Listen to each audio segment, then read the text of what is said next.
Alhamdulillahirabbil alamin wa bihi nasta'inu ala umuri dunya waddin wassalatu wassalamu ala asyrofil anbiya wal mursalin wa ala alihi wa sahbihi ajmain amma ba'du.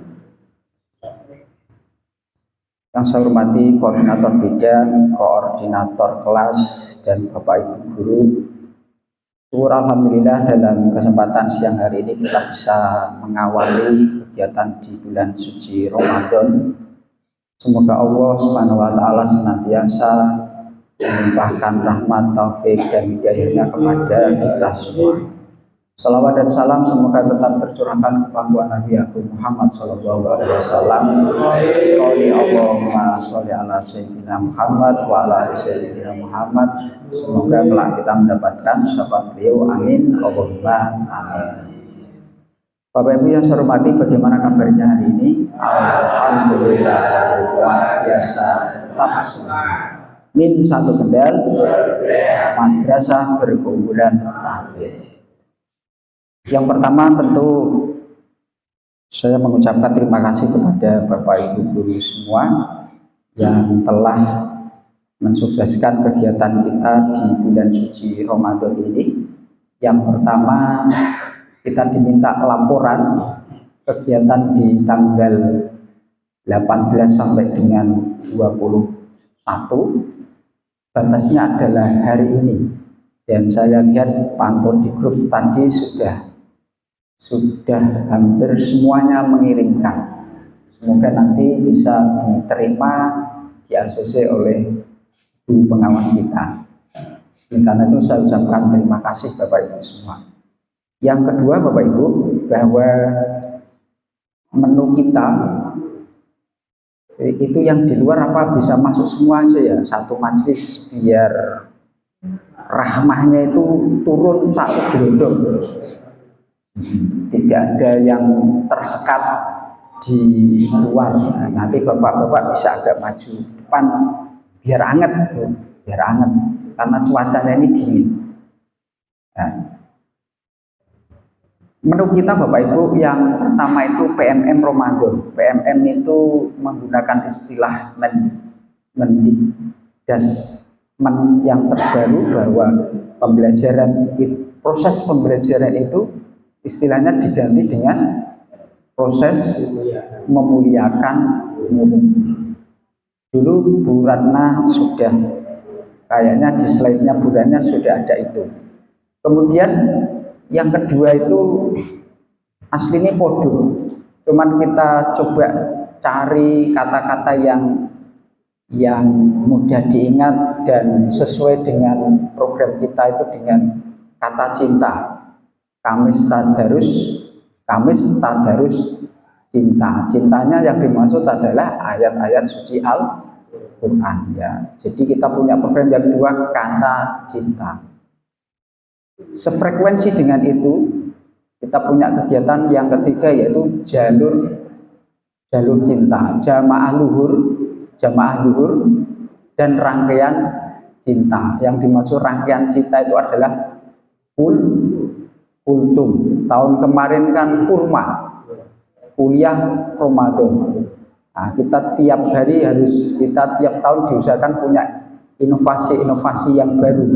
Maka ini dikasih nama dengan jalur cinta, jamaah luhur dan rangkaian cinta. Nah, terakhir nanti biasanya kan ada penutup, itu kita kasih nama dengan muhasabah cinta. Begitu Idul Fitri ya berarti apa Pak Kholis? Itu bucin apa? Bucin. Nah, oke. Baik Bapak Ibu, oleh karena itu kita sampai di menu kita hari ini. Menu hari ini di jalur cinta saya akan membawakan materi panca cinta 1, yaitu cinta Allah dan Rasulnya. Ngiras-ngirus diseminasi hasil pelatihan yang disampaikan oleh Bapak Ibu pengawas. Oleh karena itu kita awali dengan baca basmalah bersama-sama. Bismillahirrahmanirrahim. Yang di luar itu berarti bukannya tidak cinta ya? Apa berhalangan? Selalu jadi aneh. Baik. Oke ya. Baik Bapak Ibu, kita akan segera mulai. Yang tidak dengkule angel kenapa? Ayo.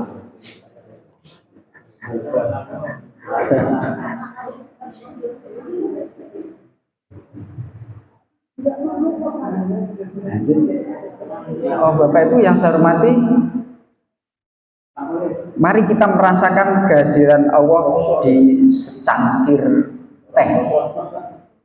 Yang pertama, saat secangkir teh hangat ada di hadapan Bapak Ibu saat berbuka puasa nanti sore atau yang sudah lalu, coba nanti terima dengan senyuman dan ucapkan terima kasih. Setelah itu jenengan pegang, tapi jangan diminum terlebih dahulu. Tetapi sebelum diminum, coba Bapak Ibu simak cerita perjalanan secangkir teh ini dengan penuh perhatian dan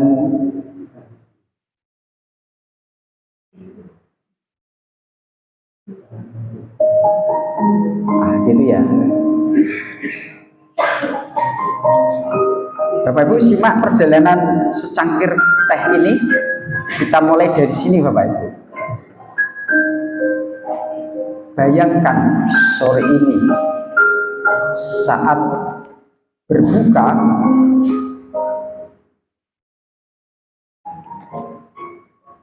ada secangkir teh hangat di depan Bapak Ibu. Kepeluangnya menari-nari, aromanya menenangkan. Pernahkah kita bertanya bagaimana ia sampai di meja kita? Jauh di pegunungan yang dingin, ia bermula dari pucuk hijau yang harus dipetik paksa dari tangkainya. Ia harus mengalami luka agar bisa memberi rasa. Teh itu sampai ke kita karena ada buruh petik yang bangun saat fajar menyingsing. Ada supir truk yang menembus kantuk di jalan raya, dan ada pedagang di pasar yang mencari nafkah. Lalu teh itu diseduh dengan air mendidih. Ia harus tenggelam dalam panas agar warna aslinya keluar, agar aromanya merebak. Tanpa air panas, ia hanyalah daun kering yang tak bermakna. Dan terakhir, ada gula yang melarut, hilang tak terlihat, namun memberi rasa manis. Bapak dan Ibu, jika untuk secangkir teh saja Allah melibatkan ribuan takdir, ribuan manusia, dan pengaturan alam semesta yang begitu rumit hanya agar lisan kita merasakan nikmat, maka bayangkan betapa besar perhatian dan cinta Allah pada hidup kita yang lebih berharga dari sekedar teh. Dan di dalam secangkir teh ini ada pesan cinta bahwa Allah tidak pernah sedikit pun berhenti mengurus kita. Baik, sekarang ini Bapak Ibu, kira-kira kalau nanti sore kita sebelum minum teh dengan mencoba berpikir seperti itu, kira-kira apa pengalaman baru yang dirasakan saat minum teh tadi? Ada pengalaman baru apa enggak? Kualitas nikmatnya. Kualitas nikmatnya. Oke. Yang kedua, mengapa teh yang diminum tadi terasa istimewa? Enggak seperti biasanya asal begitu sirine bunyi langsung seruput, tapi tanpa adanya penghayatan. Kenapa kok Pak Isan tadi bilang begitu nikmatnya, begitu istimewa? Kenapa ini?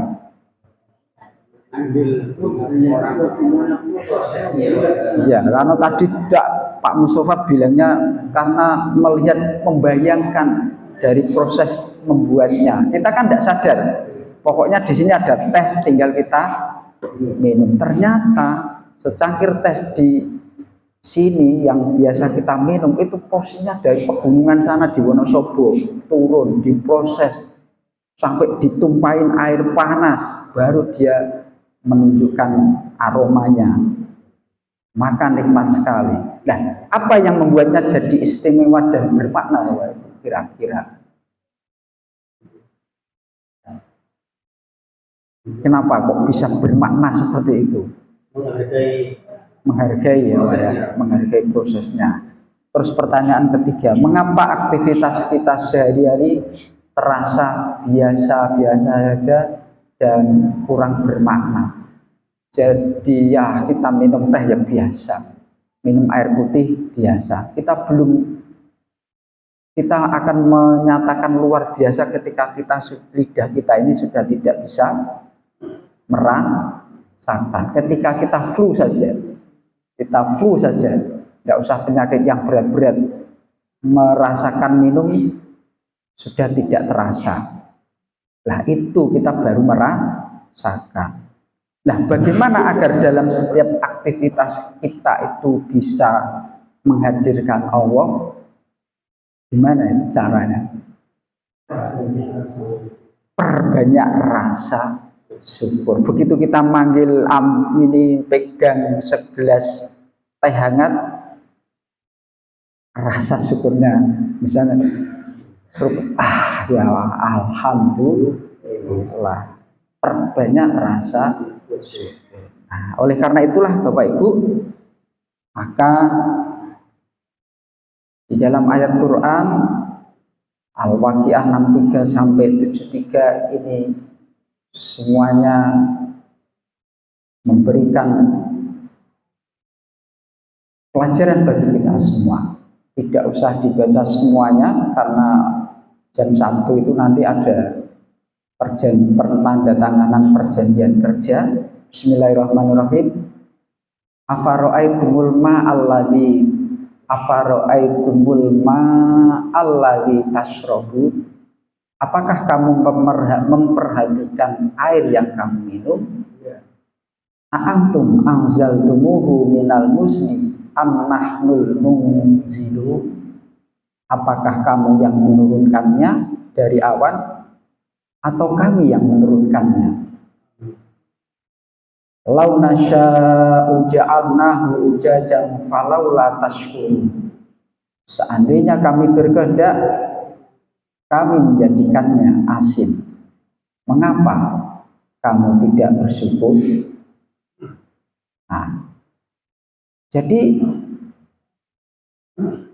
semuanya Allah lah yang kemudian mentakdirkan itu semua.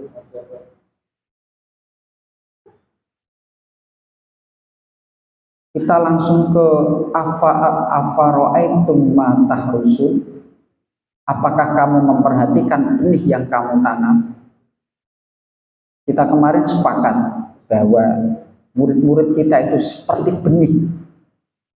Ya, seperti benih. A'antum tazra'unahu am nahnu zari'un. Apakah kamu yang menumbuhkannya atau kami yang menumbuhkan? Lau nasya'u laja'alnahu hutaman fadhaltum tafakkahu. Seandainya kami berkehendak, kami benar-benar menjadikannya hancur sehingga kamu menjadi heran tercengang.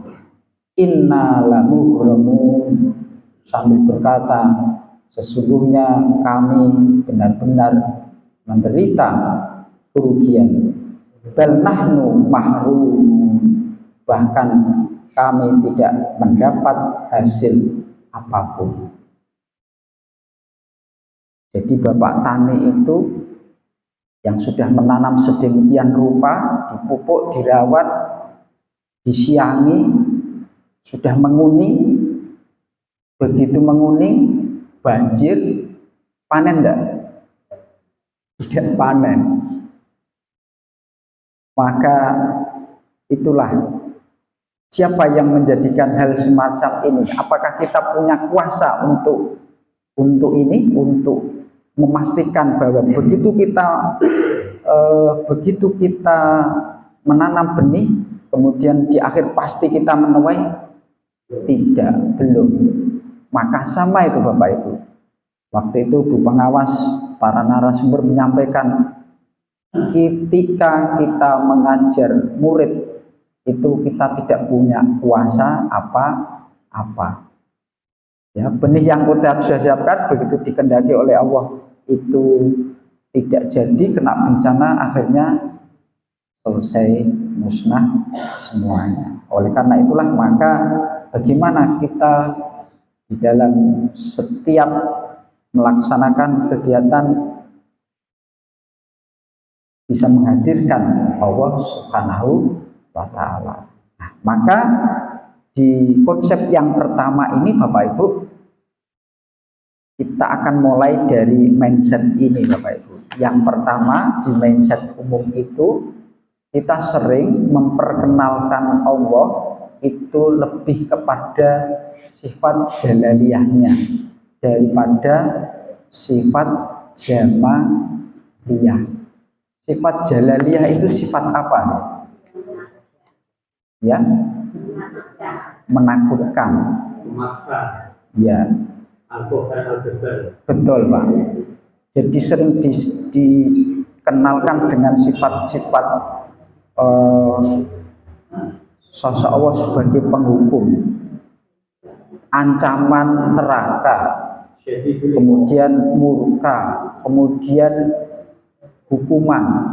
Padahal sifat jalaliyah ini ada hanya aspek dari sifat Allah. Tetapi sehingga gini Bapak Ibu, sehingga ketika kita perkenalkan ini, maka takwa yang kita kenalkan kepada anak-anak itu takwa yang takut kepada Allah daripada kesadaran cinta kepada Allah. Jadi kena orang sholat dosa. Sholat itu wajib, kalau tidak dilaksanakan dosa. Nanti di kuburan itu akan mendapatkan siksa. Dulu saya sudah pernah sampaikan, saya pernah ngaji bahwa orang yang meninggalkan sholat diantaranya itu akan ketika di alam kubur itu akan didatangi dengan ular yang namanya sujak, ya, itu kepalanya botak, begitu dia memukul, itu kita akan jatuh ke dalam sampai sekian ribu tahun. Itu nanti akhirnya takwa bukan karena kesadaran cinta kepada Allah, tetapi karena takut kepada Allah. Nah, oleh karena itu Bapak Ibu, kita ubah mindset ini dengan mengenalkan Allah dari sisi sifat-sifat jamaliyah Allah. Sifat jamaliyah itu berarti sifat keindahan dari Allah. Di dalam bismillah aja, bismillahirrahmanirrahim, Rahman dan Rahim. Bahkan setiap kali kita PKP membaca 99 Asmaul Husna, itu adalah nama-nama Allah yang indah, yang kemudian dalam rangka untuk mengajarkan cinta ini kepada Allah, maka nanti anak-anak tidak hanya sekedar mengucapkan Bismillahirrahmanirrahim ya Rahman ya Rahim, tetapi nanti ketika kita sampai di aplikasi, maka nanti akan kita coba untuk menyampaikan aplikasinya. Ini hanya baru sampai di konsepnya dulu. Konsep yang pertama itu bahwa di mindset umum kita sering menonjolkan sifat jalaliyah Allah, tetapi kita harus merubah. Yang perlu kita tonjolkan, kita kenalkan, kita didikkan kepada anak-anak adalah sifat jamaliyah dari Allah Subhanahu wa ta'ala. Maka nanti di dalam info tadi saya menyampaikan ketika ada anak-anak yang salamannya salah, kurang tepat, nanti Bapak Ibu bisa Pak? Bisa ingatkan ya dengan salaman yang benar sesuai dengan yang tadi disampaikan di info. Itu saja yang dapat kami sampaikan Bapak Ibu. Mengingat waktu, sebenarnya saya akan menyampaikan satu sesi untuk cinta kepada Allah, tapi adalah jam 1 ada kegiatan di Kemenang, maka cukup sampai di sini dulu sedikit-sedikit. Yang penting nanti kita amalkan. Kiranya itu semoga bermanfaat bagi diri saya sendiri dan Bapak Ibu semua, agar bagaimana dalam setiap kegiatan kita bisa menghadirkan Allah Subhanahu wa ta'ala. Dan mari kita coba nanti sore saat kita sudah di depan hidangan, mau minum teh atau minum yang lain, coba kita terima dengan senyuman dan kita ucapkan terima kasih, kita ungkapkan rasa syukur, sehingga nanti sore kita memiliki buka puasa yang bermakna. Demikian, kurang lebihnya mohon maaf. Wallahul muwaffiq ila aqwamit thoriq. Assalamualaikum warahmatullahi wabarakatuh.